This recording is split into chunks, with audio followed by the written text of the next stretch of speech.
sos de Buenos Aires. Profesor, un programa excelentísimo, me acuerdo ese con el doctor Rafa, ¿no? Muertos que hablan. Forenses, cuerpos que hablan. Ah, cuerpos que hablan, así era. Bien, bien. Un programa divino, ¿no? Sí. Fue algo novedoso y fue muy exitoso. Lo produjo Marcelo Tinelli, ¿no? En Ideas del Sur. Claro. Y ahora vimos su última participación ahí con todo lo criminalístico en TN y también una participación especial este fin de semana que también la verdad que nos dejó con la boca abierta, un montón de hechos que no se cierran, sobre todo en el caso de Guadalupe, que es uno de los temas principales de este mes, ya 36 días de desaparición de esta nena que no se sabe nada, parece que la tierra se la tragó. Bueno, la tierra se la tragó, no, obviamente la nena está siendo víctima de un hecho delictivo, Sí. ¿verdad? Nosotros, en su oportunidad, o sea, ni bien ocurrió el hecho, allá el 14 de junio, dimos cuáles son nuestras hipótesis de trabajo, a partir de casos similares que hemos tenido y donde no ha surgido una evidencia verdaderamente clara de cuál es el motivo de la desaparición. A ver, despejada la posibilidad de un hecho de carácter fortuito o accidental, o sea, la posibilidad de que la nena se hubiera extraviado, o hubiera caído en un pozo, en una zanja, lo que fuere, que en realidad otros hechos de este tipo han respondido a esta etiología. Sí. Bueno, nos centramos en la posibilidad de que indudablemente ha sido forzada su desaparición. Y esto gira a través de 3 hipótesis de trabajo posibles. La primera, que se trata de un rapto, esto es una privación de la libertad con fines deshonestos. La segunda es que se tratase de un problema de carácter personal, obviamente no con la niña por su corta edad, con alguien de su medio, de su entorno, que puede ser desde una extorsión hasta una desaparición forzada vinculada, o una venganza, ¿no? Claro. Y la tercera posibilidad, que para mí tiene bastante fuerza, es que se trate de una apropiación, de que alguien se ha apropiado de la menor, ¿verdad? Creo que las 3 hipótesis de trabajo son las razonables para este hecho, insisto, a partir de experiencia que tenemos en decenas y decenas de casos anteriores similares, ¿no? Claro, sobre todo acá en la radio hacemos la comparación mucho con el caso de Sofía Herrera, que ya han pasado muchísimos años y que tampoco hay noticias. Ahí sí, en un primer momento se habló de que por ahí la nena había desaparecido sola, digamos, se había alejado un poco del radio de la familia, le podía haber pasado algo en una zona despoblada, mucho frío, mucho campo, y con el pasar del tiempo se empezó a demostrar que no, que algo en el medio había. Bueno, pero el caso de Sofía Herrera, la diferencia que tiene con este es que precisamente es un medio hostil. Claro. Era en un parque nacional, en zona rural, donde uno puede merituar otras posibilidades, ¿verdad?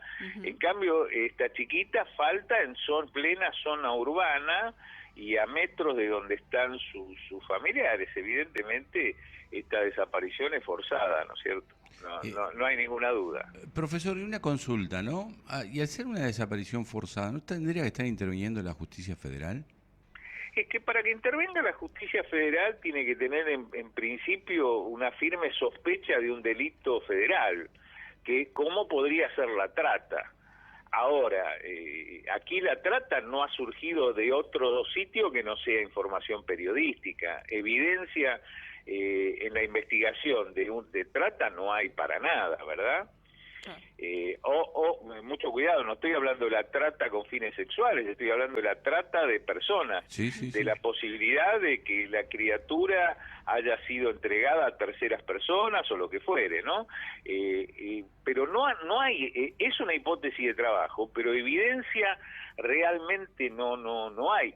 Otra posibilidad para que intervenga la justicia federal es el secuestro extorsivo, pero surgió una línea de investigación a partir de unos llamados que se hicieron desde México, pero rápidamente con el trabajo de la policía mexicana y de Interpol, esto fue rápidamente descartado, ¿no?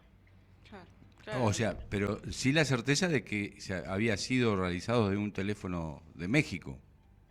Sí, sí, un teléfono que ya tenía la policía mexicana individualizado, como que había participado en otros intentos de cortar secuestros extorsivos, de lo que nosotros conocemos en la jerga como un teléfono tumbero, ¿no? Sí, sí, sí. Por eso fue descartado muy rápidamente, ¿no? Incluso el padre en algún momento esgrimió que había recibido algún mensaje extorsivo donde le pedían, no me acuerdo si 70.000 pesos o algo así, o por lo menos lo que Sí, trascendió periodísticamente.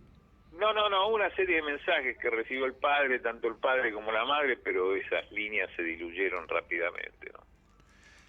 Profesor, en el tema investigativo, vio que el fiscal y el juez poco hablan, sí hay un vocero por ahí policial que va indicando qué es lo que hicieron, bueno, hoy se hizo rastrillaje en tal lado y en tal lado. Hicieron un montón de rastrillajes, un montón de allanamientos. Los rastrillajes casi que seguros son al solo efecto de la búsqueda, no sobre una pista firme, ¿no? Mire, realmente hubo llamados indicando sobre posibles lugares de la ubicación de la nena, ¿no? Esos fueron rastrillajes puntuales que hizo la policía puntana. Porque, a ver, muchas veces se habla en los medios sin tener una clara experiencia, especialmente de la geografía, especialmente del terreno. Yo escuché, por ejemplo, en un medio de orden nacional decir, ¿cómo no buscan con drones? Le informaría yo a quien dijo eso que sí se buscó con drones. Lo que pasa que la búsqueda del dron es relativa, de espacios muy amplios, y es solamente eficaz donde no hay vegetación. Donde hay vegetación, la posibilidad del dron se diluye. Por eso la búsqueda más efectiva es la búsqueda ordenada y personal. Para eso se han utilizado cuerpos que son especialmente disciplinados, como los cadetes de la escuela de policía, como el cuerpo de infantería, la caballería, etcétera, que son cuerpos muy disciplinados para actuar en el barrido del terreno conforme a protocolos específicos. Porque todos nosotros sabemos que cuando uno coloca al personal policial, si no está ordenado y disciplinado, pasan 10 veces por un lugar y ninguna vez por otro sitio, Claro. ¿verdad? Entonces, a mí me parece muy bien el método que se ha utilizado de búsqueda. Y yo desconozco si realmente ha habido informes de perceptores extrasensoriales, como se ha dicho, ¿no? Pero vamos a suponer que sí los hubo. No lo sé, de verdad, de que ha existido alguien que tiene visiones o adivino. Y vamos a suponer que hay una persona que dice que tiene información porque es un receptor de percepciones extrasensoriales. ¿Qué hacemos? ¿Lo ignoramos? No, Yo pregunto. no se puede ignorar nada. O sea que... Bueno, yo participé en casos, en investigaciones de hechos muy complejos, donde aparecieron estas personas que tenían percepciones extrasensoriales, etcétera, y la niña hay que explorarla igual. Claro. O uno la va a... No, yo digo porque es muy fácil estar sentado en un canal de televisión, en un piso en Buenos Aires, y ponerse a dirigir la operación Tormenta del Desierto, ¿verdad? Diferente es estar en el terreno con los problemas y las presiones que uno tiene in situ, ¿verdad? Claro. Yo estaba, por ejemplo, me acuerdo, un secuestro extorsivo ocurrido hace muchísimos años, yo era un joven oficial de policía, en la provincia de Mendoza, donde apareció alguien de la provincia de Córdoba que había tenido una visión que, me acuerdo que ese chico que había desaparecido era el hijo de un bodeguero en Rodeo del Medio, y la policía de Mendoza fue a investigar a Rodeo del Medio. Uno no puede descartar una hipótesis, aun por más descabellada que parezca, ¿verdad? Porque si la descartamos, entonces vamos a ser probablemente cuestionados por descartarlo, ¿verdad? Claro, ni hablar. Y en el caso específico de Guadalupe, la madre también en un primer momento salió a decir que tenía un presentimiento y hasta el día de hoy lo sigue diciendo, y que los investigadores aparentemente lo tienen todavía bajo la manga, pero en ningún momento se habló a qué se refería, si algún presentimiento desde lo emocional, si algún tipo de dato. Lo que pasa que, a ver, yo hace un par de años atrás me invitaron a dar una charla en la Escuela Superior de Policía y hoy tenemos unos medios de investigación formidables, que es más, todos los días a nosotros mismos que estamos afectados a las investigaciones nos sorprenden, ¿verdad? Sí. ¿Quién iba a pensar cuando yo comencé en esto hace ya muchos años que con un pelo nosotros podíamos llegar al esclarecimiento, un cabello me refiero, nosotros podíamos llegar a un esclarecimiento absoluto de un hecho criminal? ¿Quién iba a pensar por aquellos años que íbamos a tener la capacidad de tener camarización de tal manera de ver a los delincuentes en el mismo momento que cometen el crimen, ¿verdad? Sí. Todos estos medios formidables que nosotros tenemos no alcanzan. Muchas veces hay que volver a la investigación convencional, porque la investigación convencional es que nos lleva al camino de un pronto hallazgo de la verdad. Por ejemplo, yo en el caso de esta niña, yo aclaro que esto lo he dicho públicamente, yo volvería a que personal, agotados todos estos medios electrónicos, los drones, los cruces telefónicos, las cámaras, etcétera, etcétera, yo volvería a golpear puerta por puerta, timbre por timbre, casa por casa, y reformularía interrogatorios de testigos nuevamente. Yo creo que este va a ser el camino como a la larga se va a llegar a la verdad, ¿no? Y tiene que ser así, porque evidentemente han vuelto al punto cero varias veces, ¿no? Sí. Y evidentemente es como que no encuentran nada, es decir, nada firme como para seguir una u otra hipótesis. Claro. Pero una cosa es cierta, pero hay algo que es indudable. Yo digo, giramos alrededor de tres hipótesis, ¿no? La del rapto, como delito contra la honestidad, la del problema personal, la de la apropiación. Pero hay una cosa que es indudable, que el criminal ha estado próximo a la víctima y a la familia de la víctima. De esto no hay ninguna duda.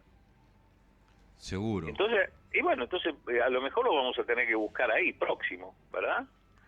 Sea cual fuere la línea de estas hipótesis que lleve a la verdad, hay una cosa que es cierta: geográficamente ha estado inmediato a la víctima. También el único elemento que nosotros tenemos que ha sido el punto de partida ha sido la declaración de una menor de 3 años, Sí. que todos sabemos que eso, independientemente que ha declarado en cámara GESEL, con todas las garantías de la moderna psicología forense, etcétera, todos sabemos que ese testimonio no sirve absolutamente para ser presentado en el orden jurisdiccional, no sirve para ser presentado como prueba judicial. Eso es un indicio muy tenue, muy débil para trabajar, ¿verdad? Entonces, hay una cosa que yo no tengo ninguna duda: la nena estaba en un lugar donde habitualmente no debía estar, lo que lleva a que tal vez la circunstancia de su desaparición también sea fortuita.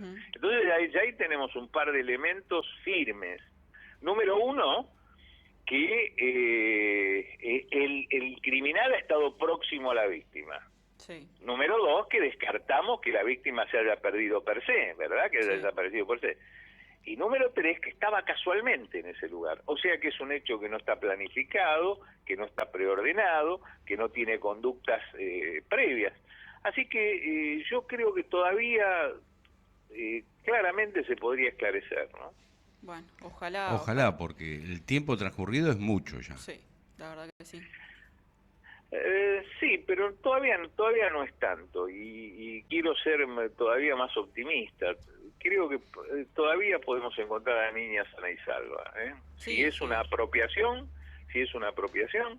que nosotros hemos tenido varias en nuestra historia criminológica y que han sido curiosamente mujeres insanas, existe la posibilidad cierta de hallar a la nena todavía sana y salva, obviando las perturbaciones que pueda tener por este tiempo lejos de su familia, ¿no? Y después hay factores que van surgiendo en la investigación y que han surgido en otras investigaciones también. Por ejemplo, un testigo en Mendoza de una estación de servicio que aseguraba Bueno, ver a pero la menor. Caso también, ¿se acuerda, profesor, el tema de los Pomar? Que inclusive sí, decían sí, gente en Lincoln que los habían visto en la plaza, que venían caminando, que el perrito venía adelante. O sea, Y ellos ya seguramente estaban y ahí ellos seguramente en el lugar estaban del en el lugar accidente. del accidente, ¿no? Eh, bueno, pero de lo que se partió es de el último momento cierto, que es el paso del peaje, ¿verdad? sí, Lo que ocurre que teóricamente esa zona que debió ser rastrillada no fue rastrillada realmente, ¿verdad? Ese es el problema que hubo con Pomar, porque yo me acuerdo que en su momento, y está grabado, debo tener la grabación por ahí, nosotros fuimos consultados por el caso Pomar y claramente dijimos que este había sido un hecho indudablemente cruento y que no guardábamos esperanza por que tuviera un final feliz. Y yo pensaba en aquel momento en un espejo de agua, ¿verdad? claro. Pensaba que podía haber existido un accidente en un espejo de agua y por eso había desaparecido el auto. Bueno, estaba en un espejo de pasto, Claro. porque el tema que no fue rastrillado el lugar. Se dijo, se hizo un acta de que se rastrilló, pero no se rastrilló. Esta es la realidad, ¿no? Claro, bueno, acá en el caso de Guadalupe han hecho casi 150 rastrillajes, inclusive han vaciado hasta cursos de agua. No, pero yo no dudo de que lo rastrillaje en Guadalupe. Yo dije el caso Pomar porque ustedes sacaron el Sí, tema. sí. Caso Guadalupe, yo no tengo duda que los rastrillajes han sido hechos a conciencia. Además, yo conozco, yo he trabajado en la provincia de San Luis, conozco a la policía puntana, es muy profesional. Especialmente es la más indicada, porque yo escuché por ahí que tendrían que trabajar las fuerzas federales. No, yo no comparto ese criterio. La policía puntana es muy conocedora del territorio, es una provincia muy particular, donde la delincuencia es foránea, la delincuencia no es propia de esa provincia, viene de provincias limítrofes. Tiene una cuestión muy particular donde la policía de San Luis es indudablemente la más apta para esto. Yo lo que digo es que a lo mejor debemos abandonar toda esta... agotarla, por supuesto, la investigación tecnológica y centrarnos mucho más en la investigación artesanal, ¿no? En la investigación tradicional, ¿no? Comúnmente, la Claro, interrogación de los testigos, volverlos a exactamente, interrogar, comparar las declaraciones anteriores, qué dijo la vez anterior, exactamente, qué porque dijo esta vez. hoy en día la investigación criminal la limitamos a la prueba Tecnológica, electrónica sí. y a la prueba científica. Y la primera prueba que ha surgido en la investigación criminal es la prueba testimonial, ¿no? Tal cual, tal cual. Y también la valoración que tiene el investigador, ¿no? En el interrogatorio, ¿no? Claro, pero muchos casos, yo recuerdo uno de una nena, concretamente hace muchos años, en Villa Ballester. La nena había desaparecido yo creo que era de Villa Lynch, pero un hombre, un ciudadano común, tuvo una percepción y fue el que nos llevó al esclarecimiento del hecho. La nena se encontraba raptada con fines deshonestos, ¿verdad? Un individuo se la había apropiado en la vía pública. Me acuerdo de una nena que tenía 10 o 11 años.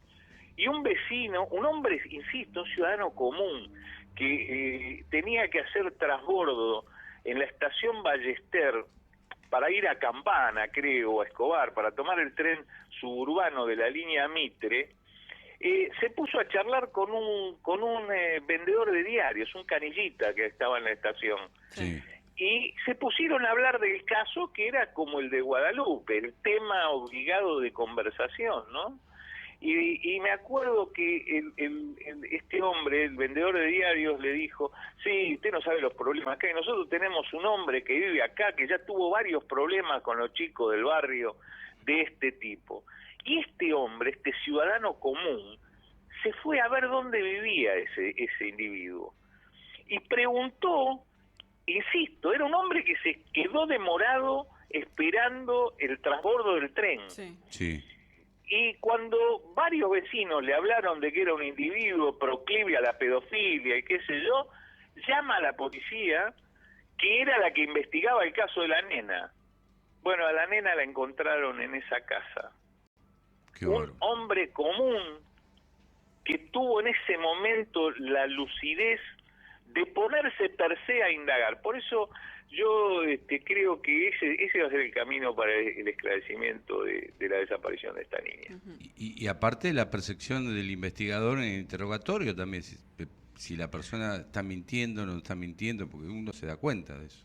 No, pues, pero a ver, yo creo que hay gente que probablemente sepa un poco más de lo que dice, o no ha sido interrogada, y sepa más de lo que dice sin saber que sabe más. ¿No? Yo no hablo de que la gente oculte la verdad. Muchas veces la gente tiene información que puede ser útil para la investigación y no lo sabe, ¿verdad? Que vio un auto determinado y que a lo mejor ese auto puede ser asociado con una de las líneas investigativas, porque indudablemente hay una gran cantidad de información que tienen los investigadores, tiene el juez y el fiscal, y ni la prensa ni nosotros tenemos, ¿verdad? Bueno, en ese caso, veo que tanto el fiscal como el juez que interviene en la causa son muy reticentes a hablar públicamente, no dan mucha información. No, claro, bueno, pero me refiero a que hay mucha información que indudablemente tienen que los voceros tampoco dan, ¿no? Tal cual. Bueno, doctor, sabemos que el próximo viernes se viene una charla muy importante también en vivo, investigación criminal de femicidios, obviamente en vivo para toda la red forense iberoamericana. ¿Nos puede adelantar un poquito de qué va a tratar? Porque la verdad que para nosotros es nuevo la investigación de femicidios. Estamos acá tratando algunos casos lamentables en nuestra ciudad que han sucedido en el último tiempo y también queremos saber datos extras, a ver cómo poder tratarlo. Bueno, Argentina lamentablemente es uno de los países de la región que está siendo top en cuanto a la cantidad de crímenes de mujeres en el marco de violencia de género. Estamos teniendo una mujer muerta, lo ha dicho el Observatorio de la Víctima de la Corte Suprema de la Nación. Estamos teniendo una mujer víctima de femicidio cada 31 horas en la República Argentina, prácticamente una mujer muerta por día, lo que habla de 300 y pico de víctimas por año, lo que es una barbaridad, ¿verdad? Y esta cifra no se meseta ni decrece, todo lo contrario, aumenta año tras año, y como hay una multiplicidad de factores que propician este tipo de crímenes, bueno, nos abocamos a eso. Yo vengo trabajando en el tema de la violencia de género extrema ya desde hace muchos años, inclusive he publicado un libro específico sobre el tema llamado La víctima del crimen, lo publiqué allá por el año 2003, 2004. Entonces me invitó la Red Forense Latinoamericana, o hispanoamericana creo que es, porque hay gente de España también, a dar una charla sobre la investigación criminal de los casos de femicidio, el análisis e interpretación de la escena del crimen, la prueba forense, y sobre eso va a versar esta exposición el día 30, ¿no? Bien, charla en vivo y abierta también, para el que quiera ser parte lo va a poder seguir. Sí, sé que hay cupo limitado porque el sistema tiene una capacidad de personas que pueden asistir. Sí, ningún problema, es totalmente libre y gratuito. Profe, una última pregunta y no le robamos más tiempo. La pandemia, o todo este problema de confinamiento y demás, ¿tuvo una incremencia en el tema de lo que es violencia de género y femicidios? Sí. Justamente es uno de los delitos que aumentó drásticamente, ¿no? Por eso se generaron operativos como el barbijo rojo, etcétera, ¿no? Sí, es uno de los delitos que se ha incrementado cuando en realidad la inmensa mayoría de los delitos bajaron. Cuando uno escucha que un determinado secretario de seguridad de algún municipio, alguna provincia, dice bajó el delito, bueno, bajó el delito producto del confinamiento de la mayoría de las personas durante el año 2020. No bajó por eficacia en las políticas de seguridad. Bajó sí por una eficacia en las políticas de restricción de la circulación. Eso automáticamente, ve, la provincia de Salta, por ejemplo, tuvo, que es una de las que publicó sus estadísticas, tuvo una baja del delito del 70%. Cuando la baja del delito de un año a otro está entre un 5 y un 9%, se considera un éxito formidable.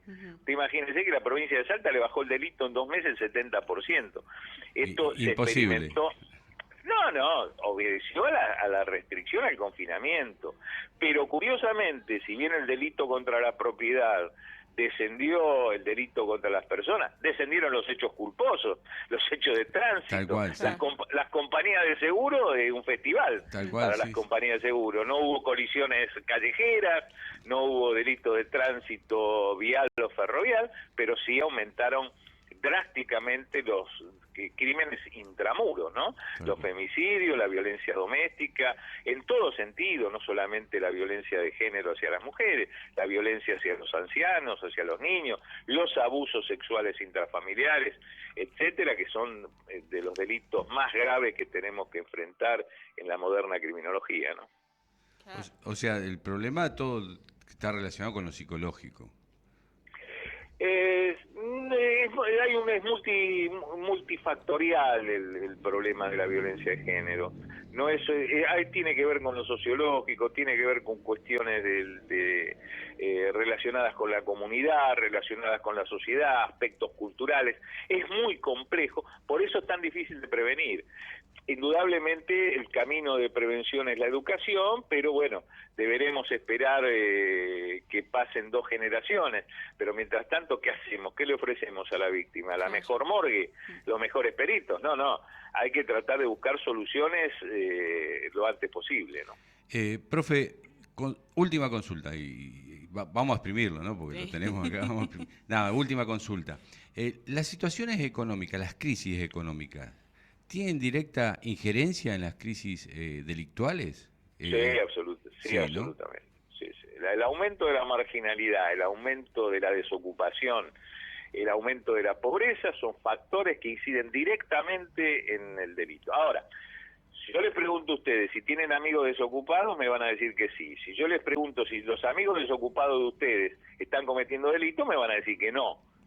¿Verdad? Tal Pero cual. sin embargo, cuando aumenta la desocupación, aumenta la marginalidad, aumenta la pobreza, aumenta automáticamente el delito. Esto ya es algo que está absolutamente comprobado. De hecho, esos países que están mejores económicamente, que tienen un mejor confort, esos países que dicen que la felicidad inclusive es mayor, tienen menor tasa delictual, ¿no? Pero bueno, pero tienen otras políticas. Yo, por ejemplo, en criminología, yo me formé en España, y cuando uno estudia los fenómenos europeos, de los países nórdicos, por ejemplo, a ver, una cárcel en Noruega, por ejemplo, tiene capacidad para albergar 500 presos. Sí. No puede albergar 501. Claro. No que no puede albergar 600, no puede albergar 501. Es más, si un individuo es detenido y la población carcelaria está completa, para que ese ingrese tiene que salir uno. Entonces se busca de toda la población carcelaria al que ha tenido mejor conducta, está más próximo a salir y goza de una libertad anticipada. Porque el crimen tiene 3 aspectos: el predelictual, el delictual y el postdelictual. Y los 3 ámbitos relacionados con el derecho penal influyen directamente en los delitos, en la reincidencia, etcétera, etcétera. El tema es muy complejo, y las políticas criminales son a largo plazo, y a los políticos los largos plazos no les sirven. Tal cual. Claro. Bueno, profesor, desde ya gracias la amabilidad, gracias por darnos estos saberes, y bueno, esperemos que... Bueno, muchas gracias por la invitación, y un saludo afectuoso tengo muchos amigos por allá por Pergamino, así que un saludo afectuoso para todos. Sí, hay muchos que son seguidores suyos, acá en las redes nos cruzamos siempre. Sí. Así que bueno. Hasta siempre, y gracias. Gracias, profesor. La verdad que me encanta, me encantaría No, seguir sí, 2 horas escuchándolo. las 2 horas tal cual. escuchando. Pero bueno, para el que se queda con ganas también puede ser parte De la de charla las que va a charlas dar, en ¿no? vivo que va a estar dando a través de sus redes sociales. También cuenta un poquito todo lo que tiene planeado, todo lo que tiene ya en agenda.